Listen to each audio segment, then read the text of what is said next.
Today, we'll be transforming surplus food into new treasures.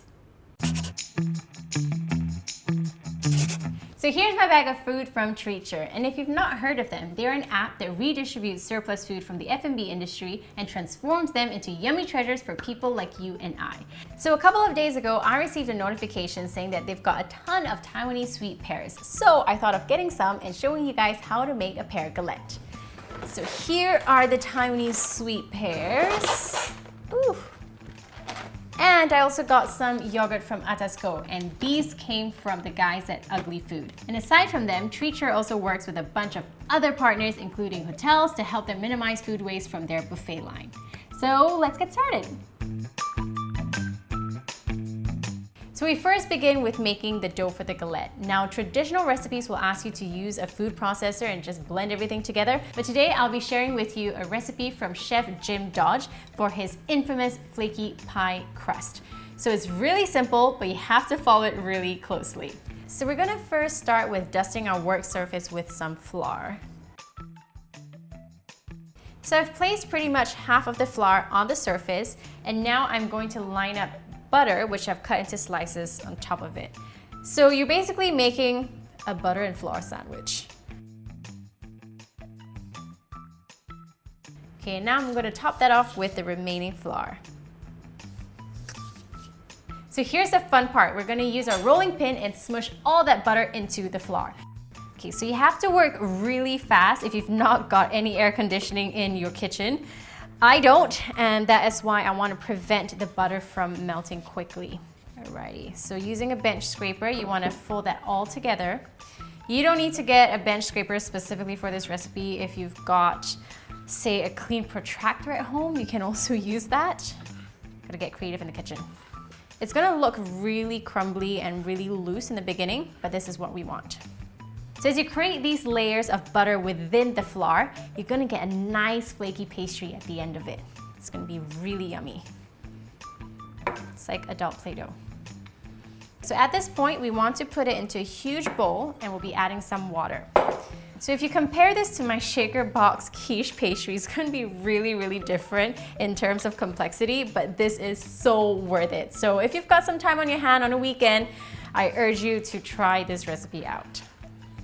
So at this point, our dough is in our bowl, and we want to add 3 tablespoons of water. Ice cold water is the most important part of this.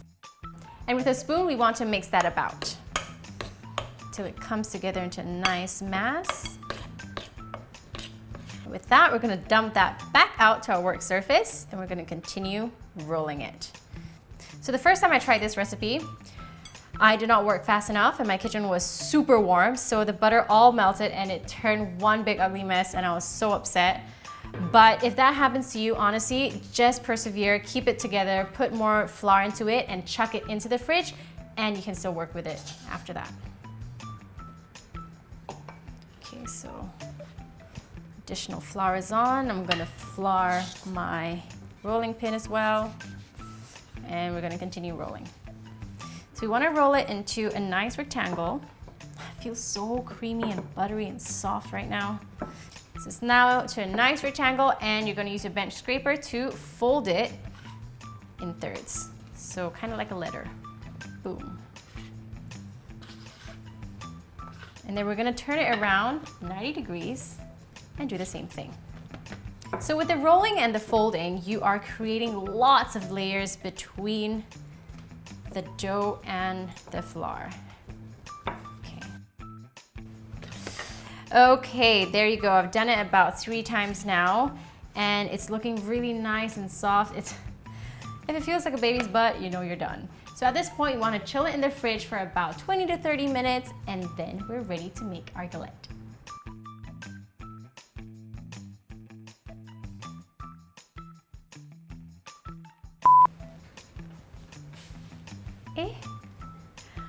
I was so fixated on keeping the butter at the right temperature that I realized I forgot to use the salt and the sugar. So this was meant to go into the flour, but it's just for flavor purposes. So it's not gonna affect the dough.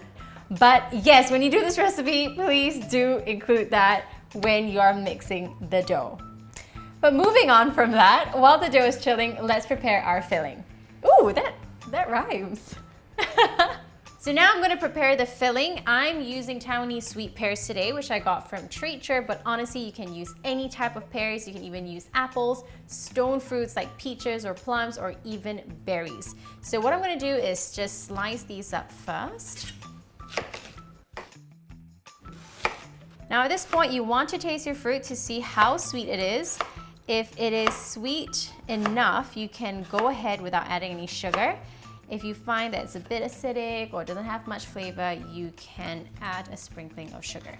So I'm just gonna dump that into my bowl. So now all of that is in the bowl. I'm just going to season it with some lemon juice. The acidity is going to balance out the sweetness in the pear and the dough if I added the sugar in. So I'm just gonna put in a touch of it.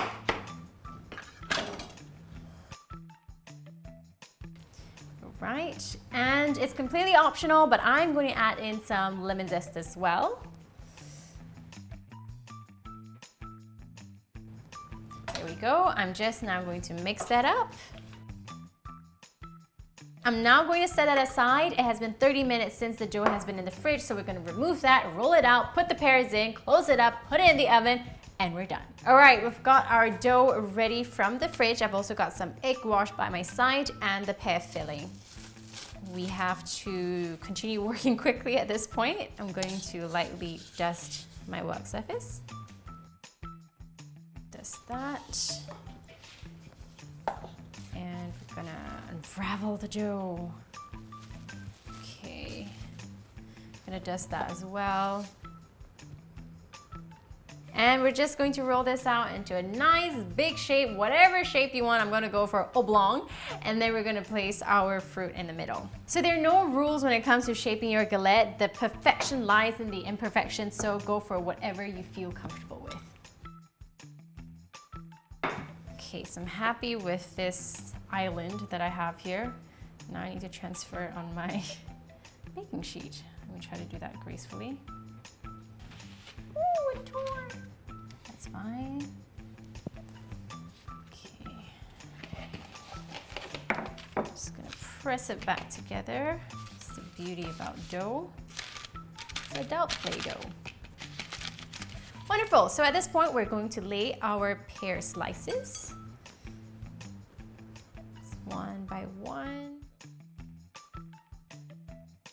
Alrighty, I'm just gonna continue doing this. Okay, I'm almost finishing this up. So you can use any fruit for this. So if you've got any fruits which are going bad, you can throw it in here. I've also done it with bananas and it works really, really well. And just gonna slot these last few ones in. And now for the fun part, we're going to fold in all the edges to make it look like a little parcel, but you want to reveal the center of the galette so people know what they're eating. Gingerly fold this over. Now, as you fold over, if any parts of the dough tear apart, just stick them back up. Just use the dough like glue. So I'm now gonna glaze the top of the pears with some rhubarb jam. This is my favorite jam in the whole world. You want to use a jam which is rather clear and not too heavy. So I'm done brushing all of that. Now we want to put some egg wash on the pastry. This is gonna help it reach a nice golden brown color. So this is a beaten egg with about a teaspoon of water. It's like adult arts and craft. First the Play-Doh, now the painting. And once this is over, I'm going to sprinkle it with some granulated sugar. This is gonna give some nice crunch to it. And we're ready to bake. All right, that's ready. I'm now going to pop into the oven and bake it at 180 degrees for 30 minutes.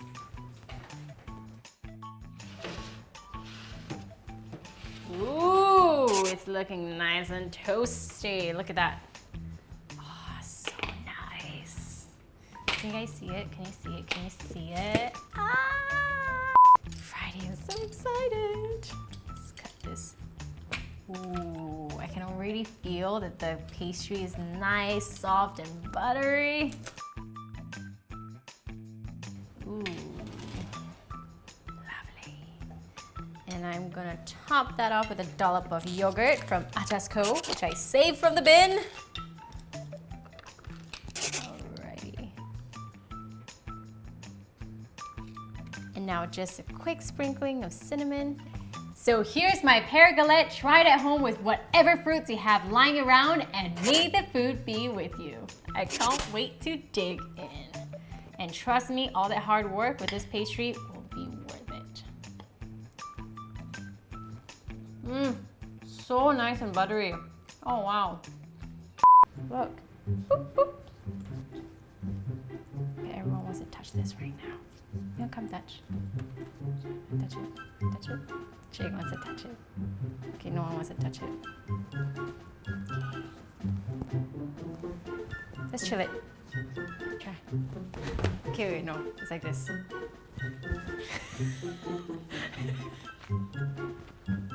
And then...